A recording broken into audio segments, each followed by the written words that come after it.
sa highway. Kanan tayo dito.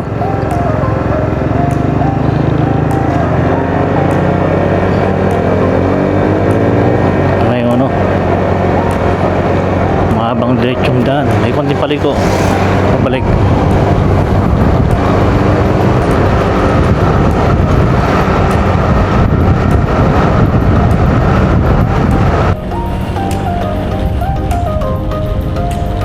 Kaya lang malapit tayo sa ano, sa intersection mo tang na pare tangin Jasmine Ilocos. Kita yung ano yan, mahabang tulay mo yan. Ayun papuntang ano, Ilocos. Pag diniretso mo yan, puntang Ilocos yan. Dito man sa ano, sa kanan, puntang Apari.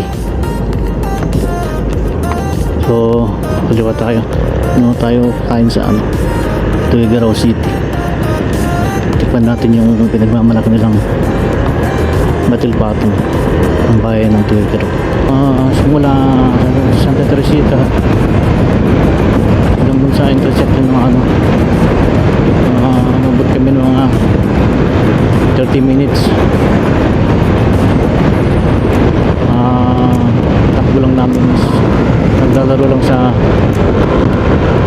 60 to 70.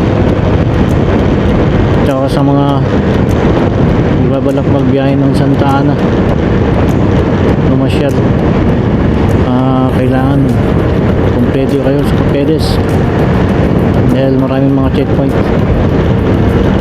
na madadaanan.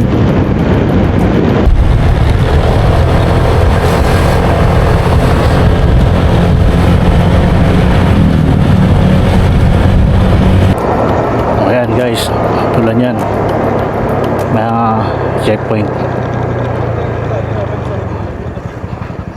Check tayo dito sa ito, sa Gantaran.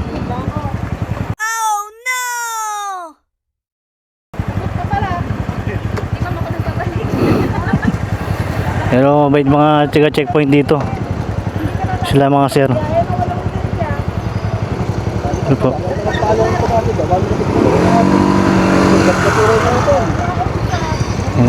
Napalan tayo na ano ng lisensya, pero okay na, mabait yung mga nandito. Okay dito.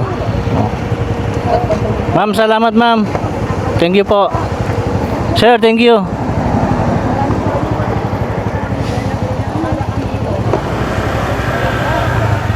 Sir, thank you.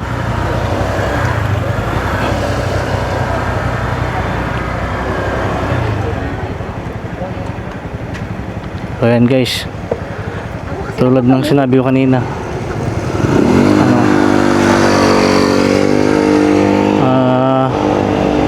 kailangan maging aware tayo sa pagmamaneho.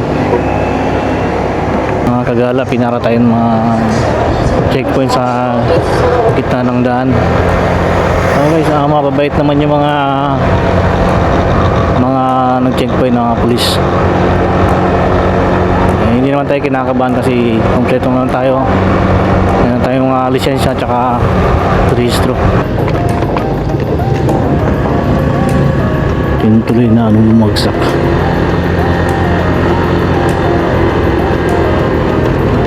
Gawa ng nagdaan ng bigat ng karga.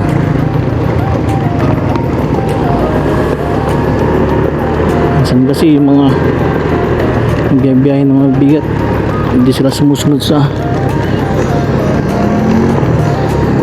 patakaran, mga limit ng karga. Kaya siguro bumigay yung tulay na yun. Kagala, dito naman tayo sa bayan ng Alcala, Cagayan.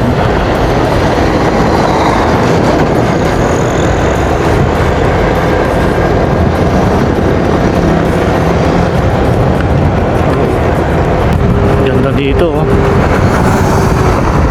Sana lahat yung nadadaanan mo nito malilim. dami ng puno. Ay, punong malaki. Asya.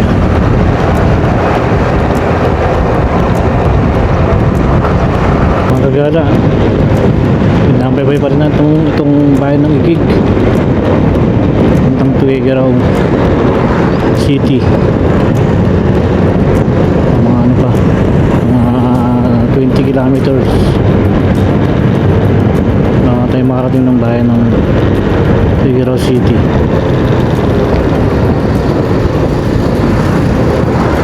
Tikman natin yung batil patong ng Tuguegarao. Yung mga specialty na doon. Nakakagala. Pila akong may naalala nung mga bata pa kami.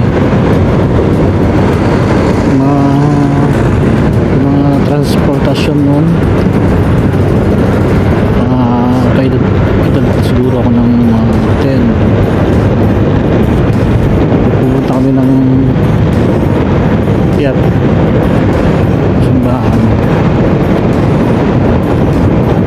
sa Tuguegarao. Mga transportasyon na dun is tricycle at saka yung tawag dito, may ka ba kayo? Alesa. Pero ngayon hindi ko lang alam kung hanggang ngayon may kalesa pa rin na gumagala na masada. Dito natin mamaya. Kaya mga gala, dito tayo sa bayan ng Cagayan, Tuguegarao, Cagayan.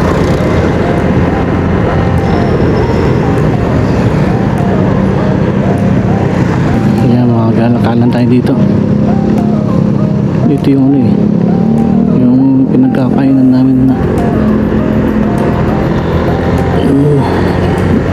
biyahe kami nung nakaraan sa Cagayan Valley Hospital, Hotel Patong.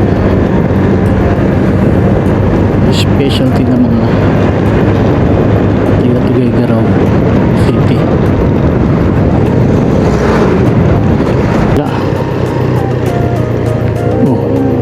Meron pa tayo dito yung kababayan natin, kababayan natin na Tiagui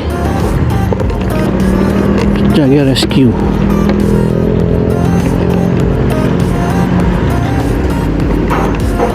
Parada tayo dito, mainit. Yan, classic Sendong special calcit batil patong. Hindi lang customer, Tara, order na tayo. Ano sa inyo? 150? 120? Order na kayo? Dalawang 120. Ano sa'yo? Ano kala Romeo? 120 daw. 120? Ano yung 120? 120 na lang. Walang sangko. May sabay marami sa ramdula ko. So, 150 na lang. Yung 120 na lang din sa akin. sige, maganda rin. Ganun, apat na 120. Magala yung mga Apat na 120.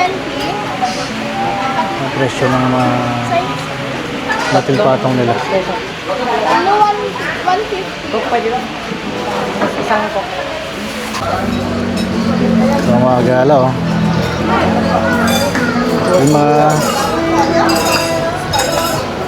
style na mga pag kumain ka ng batil patong, kailangan ng maraming sibuyas.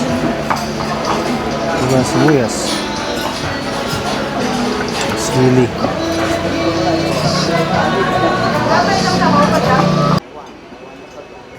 Hello mga gala, andito tayo sa Batil Patongan.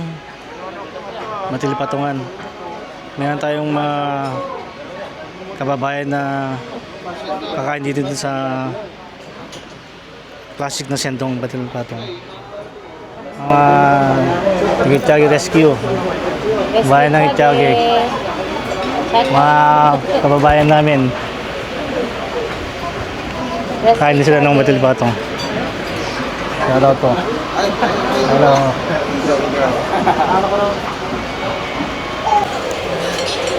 Hello mga gala. Andito tayo sa sa kitchen ng classic batil patong ni Sendong. Ayan yung pagluto ng batil patong. Shoutout. Ano pangalan mo, sir?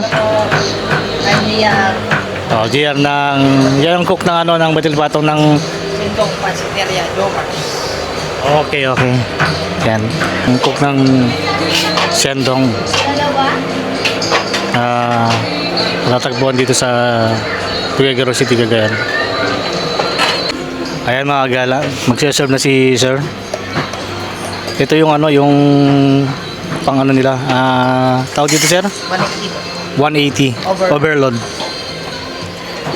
Ayan guys, mga kagala. Ayan mga ilalagay dito sa pang overload. Mayroon siyang egg.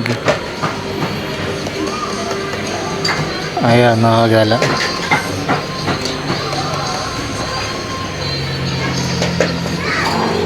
Yeah.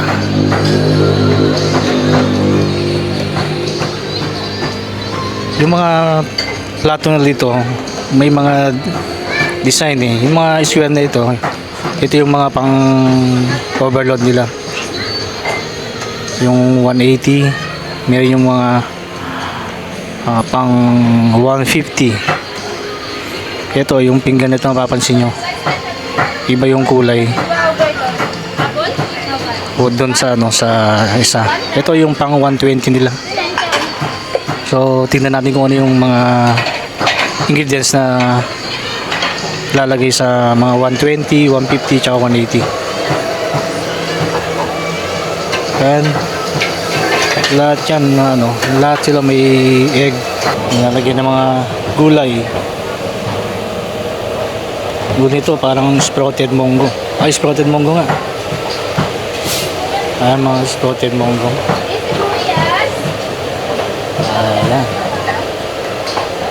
Solid mga kagala. Pork chop yan. Yeah. Pork chop. Ayan. Solid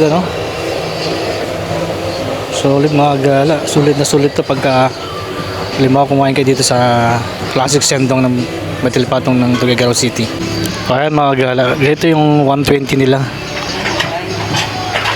120. Ayun pagkakaiba ng mga 120. Dito sa 150 meron siyang Shanghai chicharon. Ayan.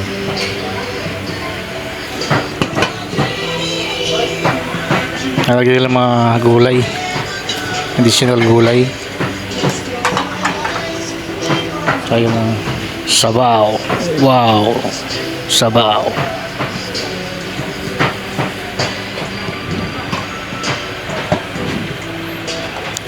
Ayan mga gala. Ayan. Ito yung overload nila.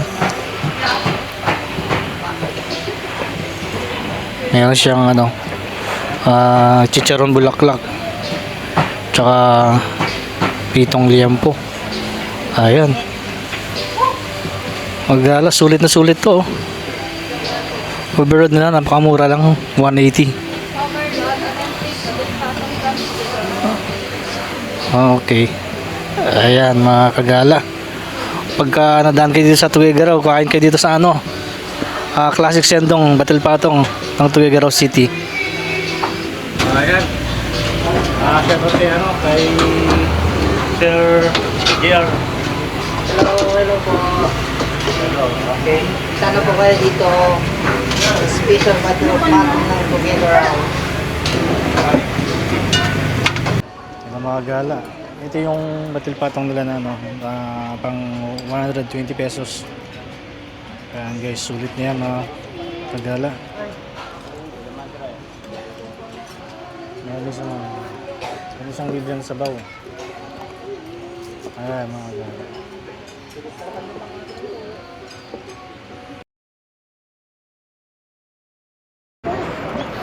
So kaya mga gala, Antay ko kita, Helena. tatapos namin kumain ng batil patong. Hindi namin na-video dahil sobrang gutom. Ayan, hanggang ngayon marami pa silang customer. So rice na ulit tayo hanggang sa Bella, pauwi. Kaya mga gala, let's go.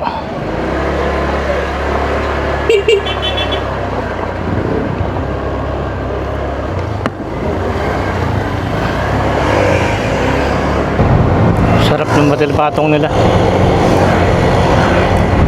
Halos di ko maubos. Dito mga kagala, maraming batil patong dito eh. Ayan, batil patong din yan. Mga kagala, bawat magdaanan natin, maraming pwesto ng batil patong dito sa Tuguegarao. Simula doon sa pinagkainan natin, meron tayong nadaanan na 4 na pwesto ng batil patong. Ayan, batil patong ulit yun. Ayan o, hili-hilera yung mga ano, pwesto ng mga batil patong. Hali ano yun, pang 7 na yun.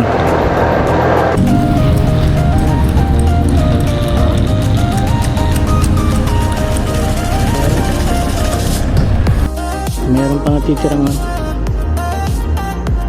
mga girl, nakita nyo? Meron pa natitirang kalesa. Nag-iisang kalesa na nakita ko ngayon dito sa Tuguegarao. Mountain Bridge ng Tuguegarao City. Ayan, yan yung natawag ng Cagayan River.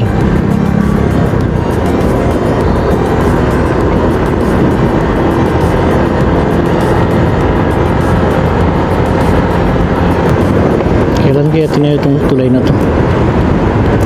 Mahaba-haba rin itong tulay na to.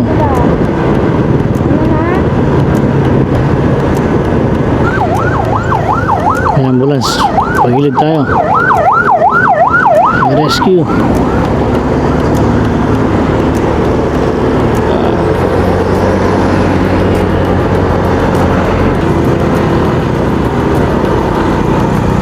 Yung traffic bro. Paghala. Ito sa intersection. Makakaliwa tayo.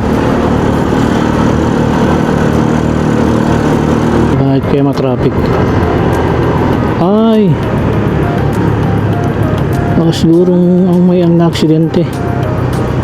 Kaya yung ambulance kanina.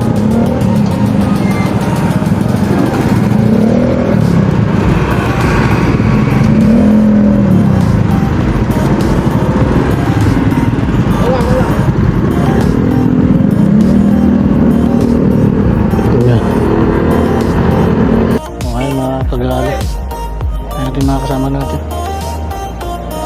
Tara na. Kaya mga gala, pangalawang kalesa na nakita ko dito sa Tuguegarao. Ayan.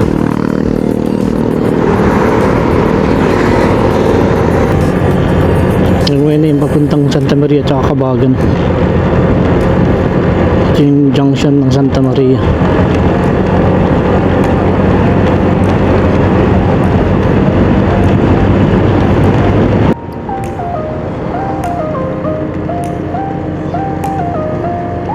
Ng bundok.